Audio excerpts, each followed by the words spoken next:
Hey kids, Dad here, coming to you on May 16, 2026. It's a Saturday, 1 in the afternoon from Bravo Zulu House. And wow, did I just have a busy morning. Standing right here. About 3 hours ago, I had about 40 people, give or take. My parking lot was packed full of cars. You see behind me, we still got some power tools, heavy equipment, a whole bunch of rakes and lawn equipment. You can see along the driveway, a whole bunch of yard work. So we had, like I said, about 40 people show up today. So the reason why, this Bravo Zulu House, it's about 5 acres. It's 5 acres, it's a lot of land. And it takes a lot to maintain it. Well, as the house manager, my job, oh, wait a second, I have a job. Your dad has a full-time 40, 50-hour a week job. I do it every day. When I'm not doing that job, I'm working with guys in recovery. Kind of being a mentor, a coach for them, helping them out. I'm attending my support group meetings. I'm doing my volunteer work. Like last weekend, I was up at Project Got Your Back retreat, volunteer time. I'm doing my support group meetings. I'm hitting that gym in that barn or out running that gravel. I don't have the 10 to 15 hours a week in my week that it would take to do all the mowing and sodding and laying seeds and pulling weeds and fixing trimming, cutting down trees, chopping wood. I don't have the time to do all that. And the residents, the guys who live here, they don't have the time to be sitting doing all that because they're staying busy with the same kind of stuff. Got a resident right now, he's a perfect example. We'll just call him JR. JR, his days are full. He does 10-hour days down at the Salvation Army, helping at a food shelf. And he does 2-3 hours a day in the evenings during the week for group therapy, for PTSD. And he attends support group meetings for drugs and alcohol. God forbid he gets an hour or two of his day free time.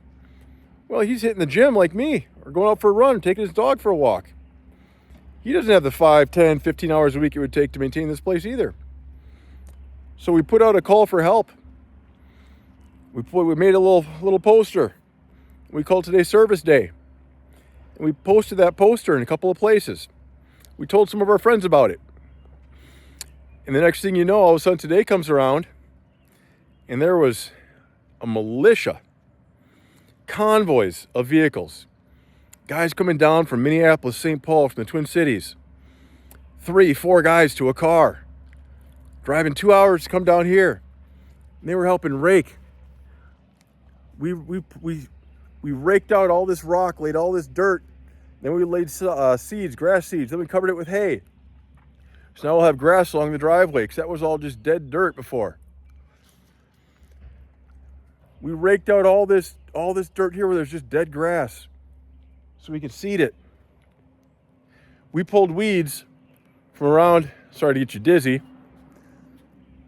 around where am I at? The truck. We've got a bunch of bushes, really nice shrubbery around there. We pulled all the weeds from around there. Same thing in the back, in our water garden. We pulled out a whole bunch of dead trees from the woods over there. Got them ready for chopping.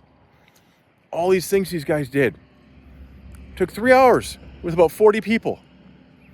Well, by my public school math, that's 120 hours worth of work that was put in. 40 people, 3 hours each. 40 times 3 equals 120. It's 120 hours. That is a lot of time. I didn't have 120 hours to get all this work done. I only have about 5 hours a week, maybe 10, to put in for working on the stuff around the house, right?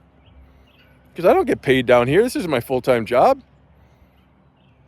I live here, but I work. I have my own program that I do. So this army of angels showed up, and it was amazing. probably of the 40 or so that showed up, 20 of them were friends of mine. People I know, people I met through this program of sobriety that I work. Guys who have found God and make it their mission just to be of service, to be helpful to others. And I'll tell you, by the way, here's all them little bushes. All these little bushes pulling out weeds all around them. Look how beautiful this looks now. Our truck, our deuce and a half. So all these guys showed up.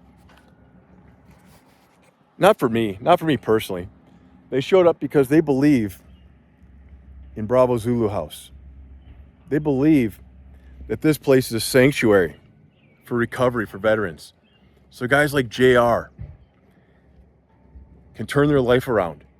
They can go from being an absolute mess, being unable to function, unable to maintain a job, unable to take care of themselves, to where they're making a difference in the world. Gets us back to our true selves. Gets rid of the drugs, the alcohol that were blocking us from being our true selves. Gets rid of our demons, our PTSD. Lets us be our true selves, people God meant us to be. And we get this chance here. That's why these people came down to help out. So I got a new resident coming in later this month. A guy named, we'll call him Willie. Willie gets to come down here. He gets to show up and have this beautiful home ready for him. So the moral of the story is, I think, ask for help. I've talked about this theme before, right? Asking for help.